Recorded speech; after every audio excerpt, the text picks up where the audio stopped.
So, with pleasure to introduce Malcolm, who's going to tell us all about piano tuning. Thank you very much indeed, Kathy. It's a great pleasure to be here. Yes, as Kathy says, my name is Malcolm Scott. I'm a piano tuner. I haven't been a piano tuner very long. I used to have another career in the civil service and in the aerospace industry. I retired from that just over a year ago, and I did a course on piano tuning, and that's now how I make my living. But I'm still relatively new to it, but I've got a good idea of the fundamentals, and I'm building up my experience as I go along. So I've probably tuned, about 75 pianos or something like that, which is a start. Good. So I've got a computer here and a piano there, so I'm probably running around quite a lot between the two. Just in terms of what I wanted to talk about, obviously just have introductions and maybe also come into the room. I thought we'd talk about the relationship between piano playing and piano tuning, which is a bit of a sort of political point actually, almost.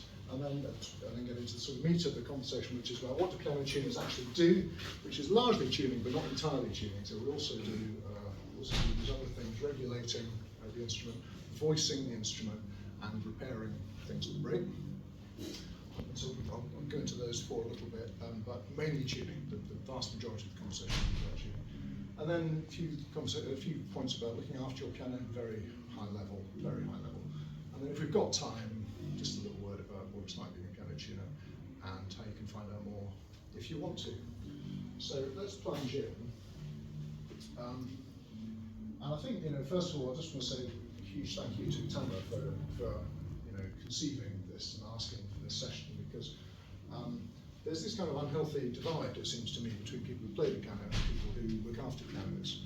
And it's completely different, with most other instruments. Just saying in a chat before we started, most other instrumentalists look after their own instrument. At least they tune it, they do sort of small repairs on it, they just fundamentally look after it. Of course, there comes a time when your violin collapses completely, you have to take it off the luthier to get it fixed, but actually, most instrumentalists do quite a lot of repairs themselves, but pianists don't, and as soon as something goes wrong with the piano, they're completely flummoxed and don't know what to do about it. And it's a funny situation, apart from organists, who are the other musicians in that sort of camp, everyone else is different. And actually, I think it's really good to be able to understand how your instrument works, partly because you can fix it yourself. So, those of you who are learning how to play, as your playing career develops, you'll be asked to play in all sorts of places, and you will often find that the piano you're asked to play on is pretty dreadful, especially if you're asked to play in a church for some reason. There will seem to be dreadful pianos. So if there's just a little something you can do beforehand, that does help. Even just have the sort of courage to take the piano apart a bit and see what's going on inside, because you'll almost certainly find an old pencil or something like that that's in there creating problems, which is a very easy fix. But even if you're not going to fix the piano yourself, you can at least have a sensible conversation with your tuner and have much more, be a much what they in the MOD they would call an intelligent customer. And then I'm a slightly less firm ground here, I think, but as a pianist, is it possible that by understanding how the instrument works, you can actually work out how to sort of achieve particular effects, or how to really get that pianissimo, because you know what's going on inside the piano. So some pianists do this, and Alfred Brendel and the late Ivan Moravec were well known for actually understanding how pianos worked and carrying a bag of, Moravec used to carry a bag of tools around with him. So did Brendel do this tune his own piano? I don't know if he tunes his own piano, but he has written quite a lot about voicing. Because I played on his piano. Really? About 25 years ago. I mean, he didn't know that, but I just happened to go around. I was round his house and someone was, Right. lodging there, and he said, "Look, do you want to play downstairs?" I said, "You should just, his house is something." And the thing that I noticed was that it almost was like, with Sparky's Magic Piano, where it kind of played itself. It almost felt like that it just was so liquid, and I thought to myself, "Wow, I know what he." Yeah. Well, I mean, he used technicians very much, but he would have a very, very intense conversation with them about it. But he does write in his writings about voicing. Right. So anyway, I'm all for this sort of breaking down of barriers between the two camps. So let's go on to what piano tuners do. We sort of covered it already. Tuning, and it's worth just sort of reading the definitions out a little bit, because it comes up later. So tuning is about adjusting the pitches of the strings, so that all notes sound well either individually or together. in various intervals or chords. That last bit of the definition is really, really important, as you'll see when we come on to talk about tuning in more detail. Regulation is all about the piano mechanism, all the various bits of piano. As you can see, you've got that one open. It's actually quite lots of bits of piano, and they all have to work together, and they all have to be sort of the right distance apart and consistent across an instrument and so on. Voicing is about the tone, largely about manipulating the hammers, although not always about manipulating the hammers. And then repairs is just open season, really, just whatever needs to be done, because anything can break on the piano. We'll always try our best to fix it, even though sometimes it's beyond us. So let's get on to tuning. So there are some tuners in the room, or people who've got some experience with tuning. I'm conscious that I'm sort of under the microscope a bit here. But as we sort of talk about tuning, which just to sort of go over the definition again, it's all about adjusting the pitches of the strings so that the notes sound good on their own, but also sound good together. There are a number of sort of underlying concepts that we need to get into. And I'm sorry this is complicated, but there's really, you really just can't avoid this if you're going to get into piano tuning. You have to understand about sound, about things called partials, which you may know as harmonics or overtones. You may know that terminology rather than partials, but we talk about the same thing. Beats, which I'll explain a bit, and equal temperament and inharmonicity. So I'll go through all of these things. But before we do, let me just give a quick demonstration of something, just so it's not a dry concept and not just all me talking. But what I'm going to do, I'm going to play a note, which note is it? Hang on. There we go, C3. I'm going to play this note, which is hitting 2 strings in the piano. Okay, so the hammer's going to hit 2 strings, and I'm going to slightly detune one string and then put it back into tune against the other string. So it'll be 2 strings sounding, and then one's going to go slightly out of tune, and then it's going to come back into tune with the other one. And just tell me what you hear.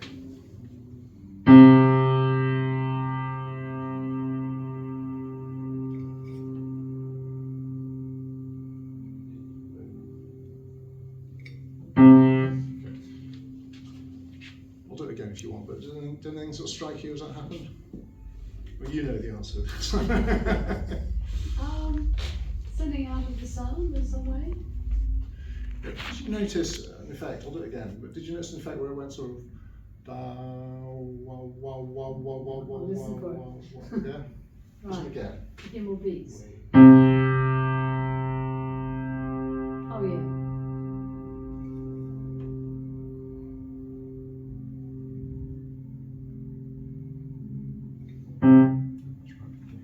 So that's what you heard there were things called beats. I wanted to start off with that. I'll come on to it later as well, but I just thought we'd kick off because that's a really sort of fundamental concept in piano tuning.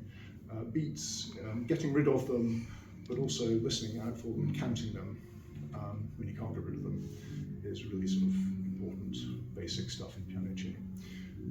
So anyway, let me move on. I won't describe what beats are, and I'll get on to it later, but just be aware of that concept. Okay, so sound and frequency, let's start off with that first of our basic concepts. So when you actually hear something, what's going on? This is sort of physics 101, so anyone here doing physics will know exactly what I'm getting at here. I mean, fundamentally, an instrument or a voice or a piece of machinery or something creates a noise, which means they're putting energy into the air and creating a sound wave, which moves through the air at the speed of sound, which is 767 miles an hour. And that sound wave is fundamentally, as I say, so energy is like a vibration going through the air. And what it's actually doing is it's creating alternating patterns of high pressure air and low pressure air. And those areas are called compressions is the high pressure, and rarefactions is the low pressure. And these alternate, and that's then picked up by your ear and transmitted to your brain, and your brain then interprets it as a sound. If you could stand in a place and actually watch a sound wave go by, if you saw lots of compressions and rarefactions going by in 1 second, that would be a so-called high frequency sound wave. But if you only noticed a few going by in a second, that would be a low frequency sound wave. And that translates directly into pitch. So high frequency, lots of compressions and rarefactions going past in a second, that would be a high pitched sound. So high frequency equals high pitch. If it's low, then it's lower pitch. Okay. So that's in a very simplified way how it works. And the international standard for measuring pitch by measuring this frequency is called Hertz, named after the German physicist Heinrich Hertz. And Hertz is very easy. I mean, the concept is really simple. So it's just the number of compressions and rarefactions per second is the number of hertz. So if you say this pitch is 440 hertz, you're saying there's 440 compressions and rarefactions in a second. So the concept of pitch and the concept of hertz is really important. So hertz in practice, human hearing, we can hear between 20 and 20,000 hertz roughly, but we have a sweet spot in the middle between 2,000 and 5,000. Above that, if you go much above 5,000, then although you can hear something, it's very difficult to sort of interpret it. So if you heard two pitches way above 5,000, you would struggle to work out which was higher and which was lower, and what the interval between them was. Okay. The piano goes from about 27 down here at A0 up to 4,200 at the top, C8. So it's quite a broad spectrum, but it also corresponds fairly well to the sweet spot of human hearing, which is nice. And A4, which is this note just above the middle of the piano, convention has it that is tuned at 440 hertz. Okay, that's a sort of internationally agreed standard, which was agreed in some international conference in the 1930s. I'd love to have been there, really. And so that's the sort of international standard for the so-called A4. But a lot of orchestras don't actually use it. So when piano tuners tuning a piano for a piano concerto, for example, the first thing to ask is what pitch does this orchestra actually play at? Because some of the world's most famous orchestras don't use 440. But that's the sort of international standard. The other thing to note about hertz is that it's not a straight line. It's not a straight line series, but it sort of goes up dramatically. So if you go up to the next octave, doubling the number of hertz. So from A4 to A5, you go from 440 hertz to 880 hertz. But if you go from A4 down to A3, you half it, so it's 220. So that's why that graph in the bottom right looks like that. It's not a sort of straight line, it goes up very dramatically because you're always doubling the number of hertz from octave to octave. So that's pitch and hertz, sound waves. The next concept we need to deal with is partials or harmonics. And what this is saying is that when you play a note on the piano, or on other instruments too actually, you're not just playing one note, you're actually giving birth to a whole load of sounds. And the reason for that is that the string of the piano does a whole lot of different kind of vibrations in a very fast sequence. So the whole string vibrates, and that gives you your fundamental note, the bottom note. That's the one you're really trying to play. It's the one you're interested in as a musician. But also, the string then vibrates along its halves, which gives you the note an octave above that, and then it vibrates along its thirds, which gives you the note a fifth above that, and so on. And so you create this so-called harmonic series just by pressing one note. So if you press that bottom C there, you create all those notes potentially. I got two little sort of readings from a computer there. This is from my piano at home. I played A4, which is the note I was just playing before, which is roughly in the middle, just above the middle of the keyboard there. And it generated 8 partials. So the first one, as you see my piano's a bit sharp, was 441.9. And it generated 8 partials up to there. Okay. And then I pressed C sharp 1, which is much further down the piano here. And that generated many more partials actually. It goes right into partial 15. Interestingly, number 1 isn't even there, so the actual fundamental note doesn't even exist. So that's a very interesting feature of sound, but that's a bit of a rabbit hole, I don't want to go there. the important point to note is that when you play a note, you generate this whole series of other notes. And so when you play two notes, you generate two series of other notes. Okay, this is very important. This is getting back to the point I was raising about tuning. You know, it's the definition of tuning, about the importance of taking account of how notes sound together. So this is very important. So at some point then, so let me choose. Let me take an example. I'll do some examples on the next slide. But just do it here. I take a major third, C and E. Both of those notes are setting off a range of partials, and at some point, one of the partials from the C is going to be the same as one of the partials from the E. Okay, so the series are going to overlap somewhere, and that is called the coincident partial. And this affects very much how intervals sound when you play notes together, whether the coincident partials are in tune with each other or not. So if they're not, you're going to hear beats.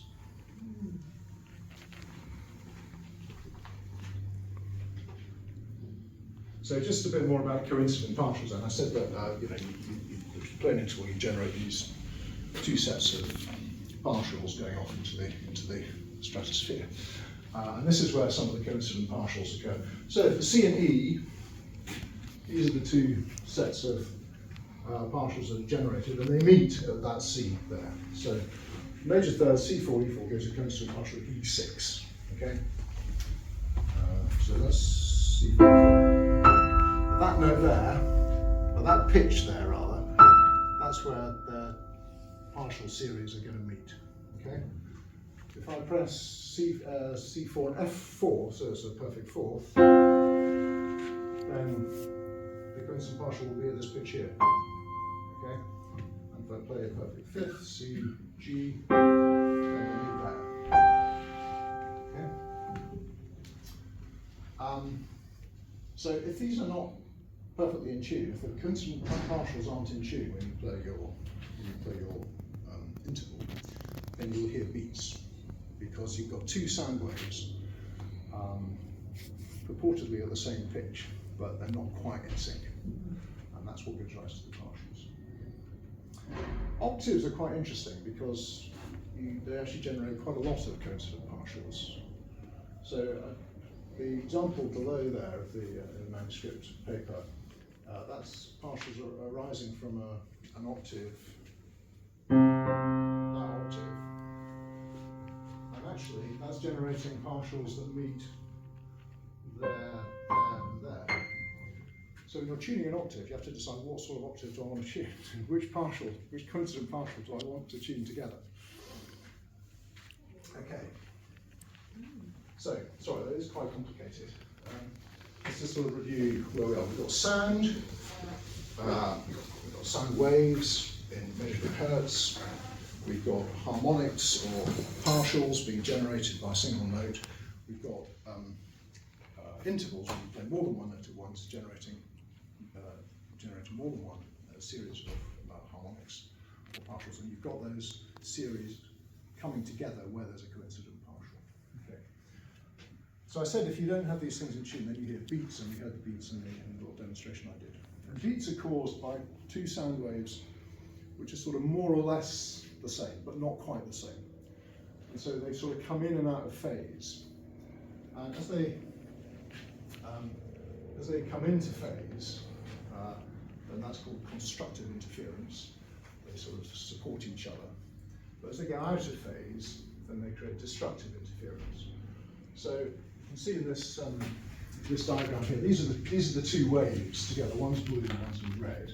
And sometimes they're together, like at this point here. And then as they're together, that creates this sort of constructive fat bit of the wave, the joint wave below.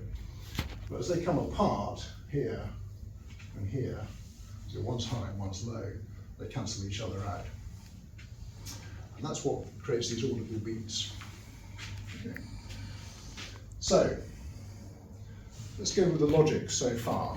We've got sound waves, we've got hertz, we've got partials, and we've got coincident partials.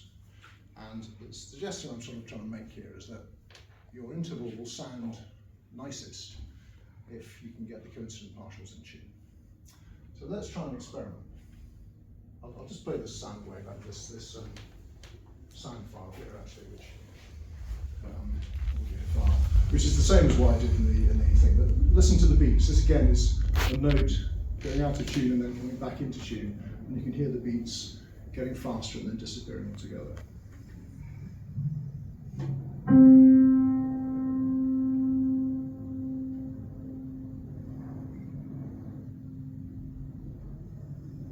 Subtle, but did you hear that? Yeah, you can hear that. Okay, so this brings me on to my next fundamental concept, which you need to know for tuning, which is equal temperament. So let's take the logic we've had so far. Let's say, okay, so we know all about these coincident partials, we know about all this stuff. So let's tune an octave. Let's tune an octave from F3 to F4. That's this. And we know that F3 is 174.2 hertz. So we know, because you always double the hertz to get the octave above. The octave above, F4, must be 348.4 hertz. Okay, so that's our target note. That's the note we're going to tune. But we're not going to do it straight, just as a straight octave interval. I'm going to get there by thirds. So I'm going to tune 3/3. I'm going to tune them, purely by getting rid of making sure that the coincident partials are absolutely in tune. There's no beats. And then when I've done that, I've gone from F3 to A3, A3 to C#4, C#4 to F4. And I know that C#4 to F4 is not really into that, but anyway. And then, we'll have tuned 3/3 and we'll have tuned an octave. Fantastic, 4 birds with one stone. Let's see what happens.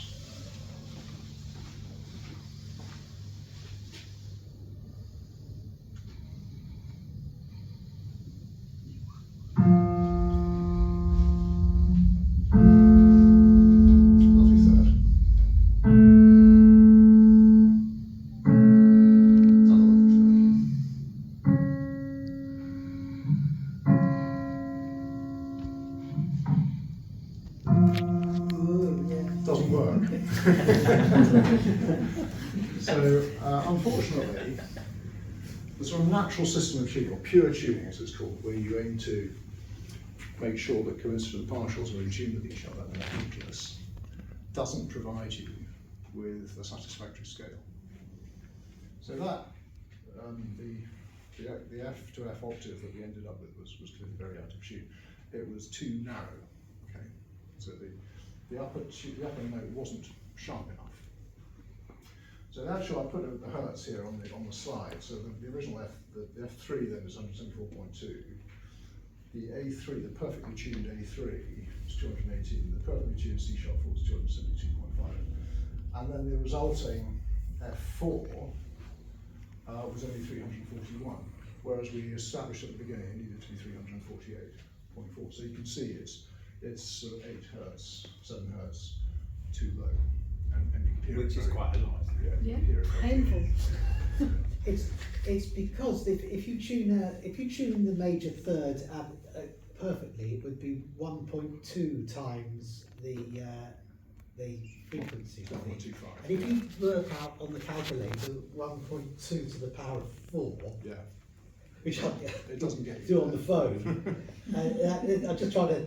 Yeah, you'll discover these notes good aren't. way of doing it. Yeah, so these don't exactly inform their arithmetic. No, but it's more or less that's exactly. what's the happening, octave's yeah. supposed to be double, so Yeah. I'm just trying to get the calculator up to do the. Yeah.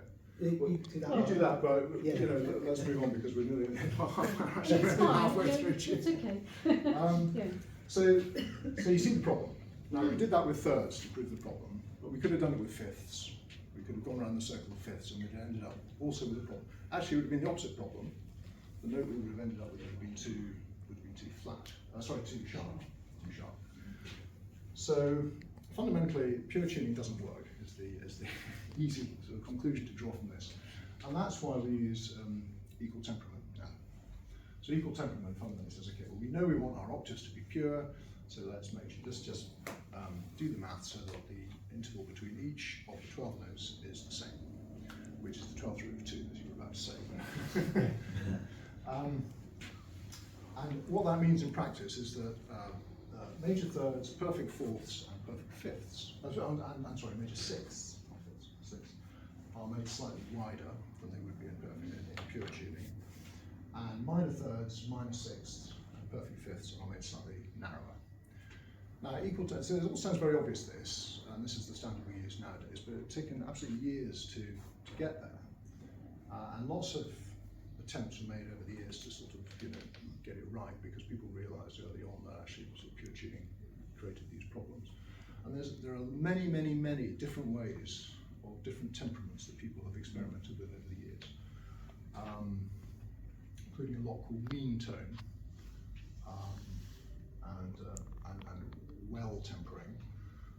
And Bach's well-tempered clavier, of course, is often raised in this context. Well, in fact, and there's some debate about what temperament Bach was actually promoting through his well-tempered clavier. It probably wasn't actually equal temperament, it was something sort of close to it, but not actually equal temperament. But nowadays we tend to use equal temperament. So what that means is, rather than getting rid of all the beats in an interval, we have to accept that we will have beats. But the good news is, now we accept that, we can at least use them to our advantage by saying, we will use these beats. We will establish how many beats we ought to be hearing in an interval, and use that as our tuning mechanism if we're tuning by ear. Okay. So, but before we get on to that, there's one more little issue I just want to discuss, which is pretty much confined to the piano, called inharmonicity. And the issue here is that we're talking about partials and how they sort of, you press a note and then you release all these notes. You may not be able to hear them in your head, but they are there. The trouble is that they don't actually, they're not sort of scientifically accurate. So the piano string vibrates along its whole length, and that gives you the fundamental. And then it vibrates along a half length, and that gives you the second partial. But actually it doesn't really vibrate half, because the piano wire is a bit stiff. So the actual vibrations when it's doing half are slightly less than half. So vibration on a slightly shorter string than half means it's going to be slightly higher than the next octave up. And then this becomes more pronounced as you go up the partials. So as the piano string is then vibrating on a third of its length, again, in every case it's slightly less than the third. So that partial is going to be higher as well.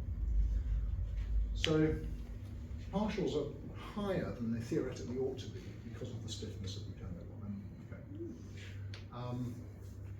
And the effect of this is that, obviously this sort of increases the out of tuneness of the instrument.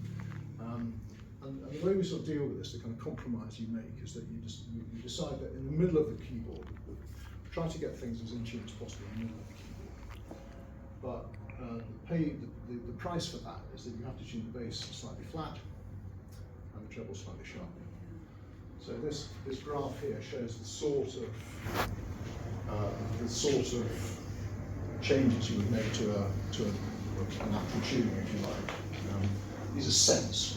The measurement here on the left of the chart is cents, which is hundredths of a semitone. And it shows you, so down at the bass, this piano has been tuned at about 35 cents flat, and up at the top it's about 30 cents sharp. Okay. So the tune has to add some degree of stretch, which has to make it slightly sharper and the bass slightly lighter. Okay, so that's all the theory. How do tuners do it in practice? Fundamentally, the traditional methods I was saying, when we're talking about beats, I said, you tune by ear using beats. So there are various different ways of doing it, but here's one, just to sort of get you on. What you do is you and I also said that you try to sort of tune the middle of the piano, so that's the best bit of the piano. So you take an octave in the middle, towards the middle of the piano, let's say F3 to F4, and you're going to tune that as your tempered octaves. That's your sort of reference part of the piano. You're going to tune the rest of the piano from that middle octave. You take a note, let's say take middle C, it's about 261 hertz. You tune that. Use a mute, and you mute off 2 of the 3 strings, and you tune it. Because that's just one string sounding now. not 3, 1. And you tune that with a tuning fork or an electronic device, and then you tune the other 2 notes, the other 2 strings off that same note. So that's 2 strings sounding now, so I would tune the 2nd string, and I would tune the 3rd string to the 2nd string, and then play them all together, and hopefully they all sound nice. Because when you're tuning a unison, when you're tuning the 3 strings that are supposed to sound together on one note, then you do want to get rid of the beats. You don't want beats. Okay. So you've got your first note, and then you work in intervals from that. So you might take an interval of a third, and actually we should hear 10 beats per second, 10.5 beats per second for this interval. And then you go down, just keep with C, 4th. The 4th should have very, very slow beat, very slow beat. Okay. And then another third. You've got to hear that. Okay. So that should have about 8 beats per second, that third. And then anyway, by using thirds and fourths, you tune all these notes.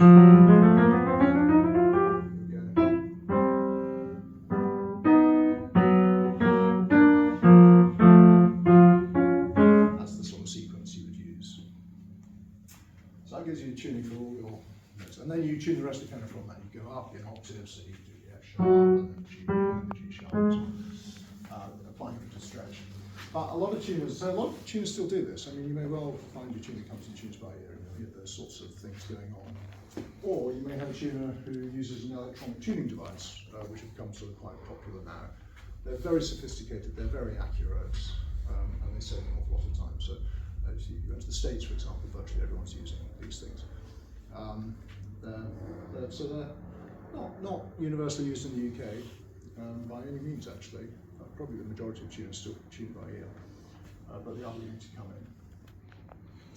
Well, I won't go through how an electronic tuning device works, but fundamentally helps you, get very accurate. But at the end, you must still use your judgment. You must still make sure that the piano has been tuned properly at the end of it. The device might tell you it has been, but if it doesn't sound right to you, then that's not right. Because the human ear is the final arbiter in all this. So you must end up by giving it a robust, rigorous check, going through a lot of sort of sounds just to make sure that it sounds right. Particularly, you have to make sure these unisons are right. This is often what people notice when they say their piano's out of tune. It's not that A is not 440 or anything like that. It's that not all of the 3 strings on a note are sounding together. This is a very, very obvious thing. So that fundamentally is how tuning is done. Have we got time for a little? Yes, I think so. You go for it. But I'll probably say, 2 o'clock with someone coming in to teach you, so about 5 minutes. There are 2 other things you have to do, and 2 other sort of points about tuning. Tuning your piano is like sort of cutting your nails or cutting your hair or something. It's a very temporary arrangement. The piano is always moving around because it's made of natural materials. So you tune a piano, and then as soon as you finish with it, it's already beginning. It's on the move, and we are tuning it in due course. Although some pianos are very good at developing their tune. Now, there's not much a tuner can do about that because that's nature. But there are 2 things that we can do. 2 sort of instabilities that are out there which we can guard against. And do that by so-called setting the pin and setting the string. And when you tune, you're sort of changing the tension of the string. And some parts of the string may be at a different tension from other parts. You see that the string comes into the tuning pin, then it goes down, and it's held in place by an agraff or something like that. And then continues down, and then this bit after the agraff is the speaking bit. This is the bit that the hammer hits and actually vibrates. And then at the bottom it's captured again on the bridge. And then there's another bit of the string that goes down to the thing called the hitch bit. So there are all these different bits of the string, and actually they're probably at different tensions. So, which isn't necessarily a problem, but what you don't want is for that to change when you've left the piano. So it's pretty straightforward really. When you finish tuning the note, you give it a good thump, and that will, and the hammer hitting against the string will either balance out the different tensions in the different bits of the string, or it'll sort of firm them up in place. So it's unlikely to sort of, tension is unlikely to sort of leak from one bit to the other once you've done that.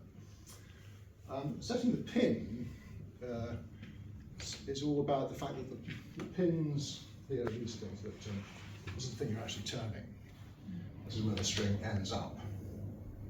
There's a lot of pressure on that pin to turn anti-clockwise because that's the way the string goes into it. So the string is always sort of pulling down. This is the pin, the string's pulling down, and it wants to turn anti-clockwise. But of course it mustn't. And the other thing is that if you sort of tune a pin to make it sharper, you're turning it clockwise, but actually you're probably turning the top of the pin more than the bottom of the pin, because the bottom of the pin's held in really tightly in this wooden plank. So once you sort of stopped applying pressure to the top, it's probably going to go back a bit anyway, just to sort of even up with what's happened at the other end of the pin, which is not so much. So for both these reasons, setting the pin is quite important. And the way you do that is by, you always tune by taking the pitch slightly above where you want it to be and then tuning it down. Okay. So the last thing you do to the pin is always a slight anti-clockwise movement, and that should stop the pin hopefully wants to move anti-clockwise off its own accord. So tuners talk a lot about setting the string and setting the pin. It's, tuner talk. Let's talk about regulation. Piano is a very complicated instrument. I'm not going to go through all these parts, but you see, I deliberately took pictures which had loads of parts. Some, so we're up to sort of in the 60s. But there are a good 50 pieces in the piano mechanism and upright. That's the upright on the left and the ground on the right. And you've got to know what they are. As a tuner, you have to understand how the mechanism works, what all the pieces are called, and how they fit together, what they do. And in particular, sort of where they ought to be in relation to each other. They've got to operate in the right way for the piano to work. And you're just trying to sort of help the player be able to control the instrument and get the effect that they want from it. So, it may seem really obvious, but certain things have to happen if the piano is to operate properly. When you press the note, the hammer's got to go and hit the string, which is not a, you just think about it when you're playing the piano, but actually quite a lot's happening inside the instrument to make that happen. But then as soon as the hammer's hit the string, it's got to come off again. So the thing that was pushing the hammer to the string has got to come away so that it doesn't hold the hammer on the string once you've pressed it. But then the hammer has got to leave the string, and then it's not got to go back again, unless you want it to. But if it bounces back, then that obviously is not what you want. So it's got to be held in check. And then, once you've played, and then the rest has got to come, the damper's got to come away from the string, then it's got to get back on the string. It's all going to happen at the right time and to the right degree. So a lot of the reason the piano action is so complicated is because there's a load of mechanisms there to make things happen, and then there's a lot of other mechanisms to make them happen not too much, and then there's a load of other mechanisms to put everything back where it was at the end. So anyway, so part of that regulation work, we often have our head inside the instrument adjusting things, to make sure that they all work together, and to achieve these sort of basic things. There's a lot of measurements on the piano that are sort of fairly standard. So the distance from the hammer to the string will generally be about 4.5 centimeters. But the amount you can push the note down is only about 10 millimeters. So there's a leverage effect of about 1 to 4.5 there. So the control you have in that, you've got to control your 10 millimeters for the hammer to travel 4.5 centimeters. It's a big difference. So you need a good depth of touch. If you can't push the note down far enough, that's a killer. For example, there's lots of other things as well, but that's just one example. Good. I'm going to move on. Voicing. Voicing is very interesting. It's about the quality of sound that the instrument makes. Unlike all the other stuff you talked about, we've had sort of precise measurements. We talked about millimeters and centimeters and all that sort of thing. Voicing is much more subjective. And one of the problems of it, when you talk to people about the quality of sound of the piano, people, there's no sort of there's no agreed way of talking about it or measuring it. So we reach for metaphor, and we end up sounding like, people who talk about fine wine or something like that. It reaches those sorts of levels, and it's not always particularly helpful.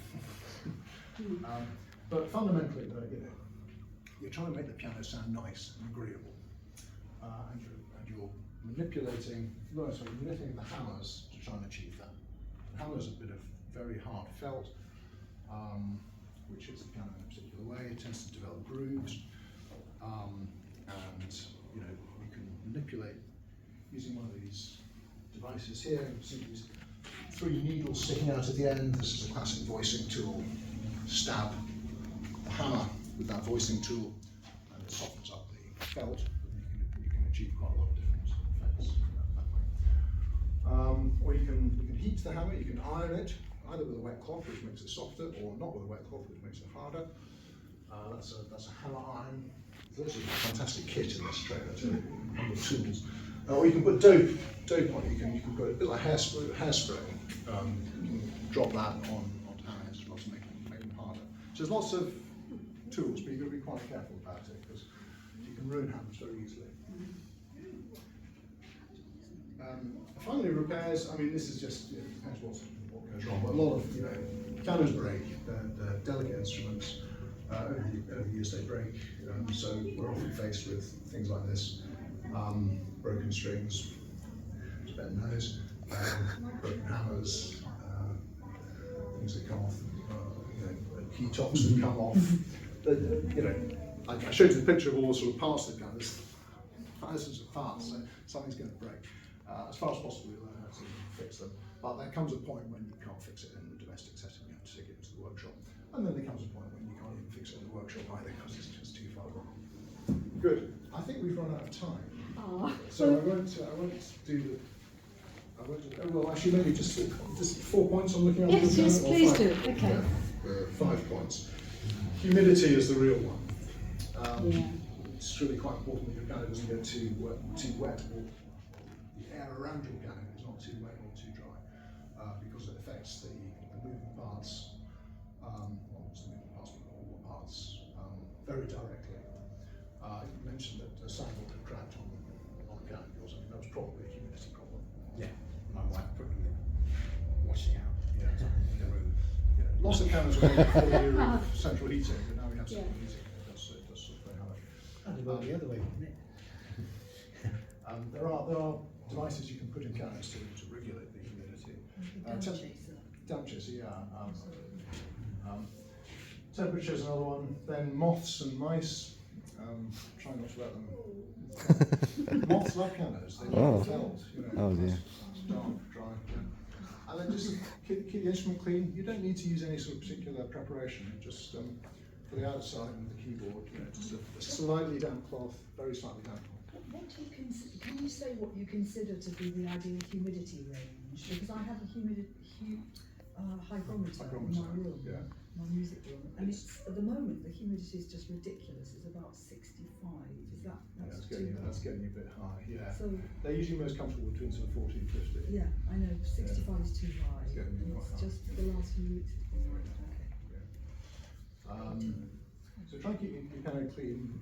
Don't put any liquid in the inside because felt doesn't like liquid at all. So you can vacuum it, you can dust it, and then get it tuned. It's like a self-serving point.